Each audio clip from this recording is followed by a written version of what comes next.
In Colorado, like elsewhere in the Intermountain West, the summer season is more often than not followed by a wildfire season. In recent years, wildfire season has been even more severe due to worsening drought conditions throughout the Midwest. In 2020, Colorado suffered through the most prolific wildfire season in the state's history. One of many fires that occurred during 2020 was the East Troublesome Fire, which would become the second largest fire in Colorado history, burning nearly 100,000 acres in a single day. Most people are directly aware of the dangers wildfires impose on mountain communities. However, people might not be as aware of the hydrological dangers created once the fires burn out. For instance, the 416 fire did not actually burn down any structures, but many houses and buildings were damaged or destroyed from post-wildfire flooding and debris flow. We have to be more precise in knowing where and when a flash flood or a debris flow will occur in order to protect people and build more resilient communities. We live in an age of increasing natural extremes, so the days of being blind are behind us. Accuracy is important in our prevention of water disasters.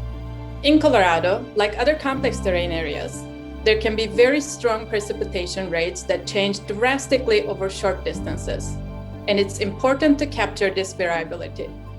To monitor rain over burn scars, we use gauges.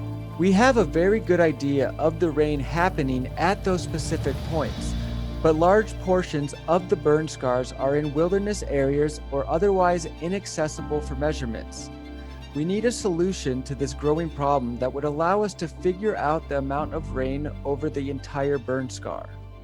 The solution is to bring in mobile weather radars. The problem is this fell into the hands of both local and state stakeholders.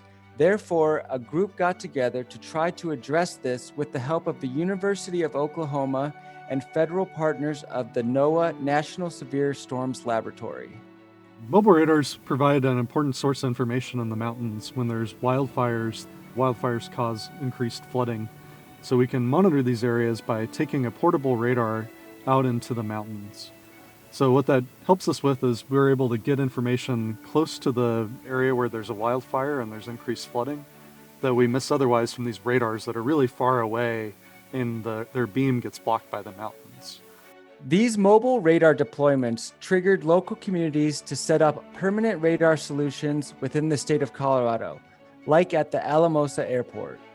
Until you get there and you see it and you talk to the farmers and the ranchers and the emergency managers who are making the decision about warning populations, the folks that are making sure that the communities are ready.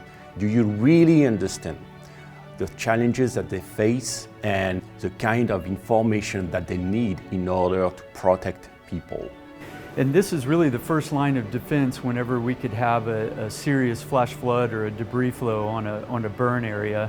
And the nice thing about this information is it's transmitted in real time so that we can provide displays to both the public and, more importantly, the information is sent to the local National Weather Service Forecast Office where they can issue more timely and more accurate flash flood warnings and thus alert the local communities and the emergency management officials.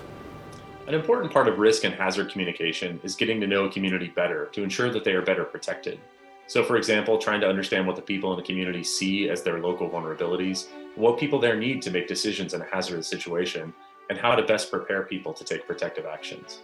So what we in the social science team are trying to do is connect with the community about the risks posed by flooding and burn scars through doing in-depth interviews and hosting a pair of community workshops that will help us give guidance to local emergency managers and the National Weather Service about community concerns and vulnerabilities and their needs in communicating about these hazards.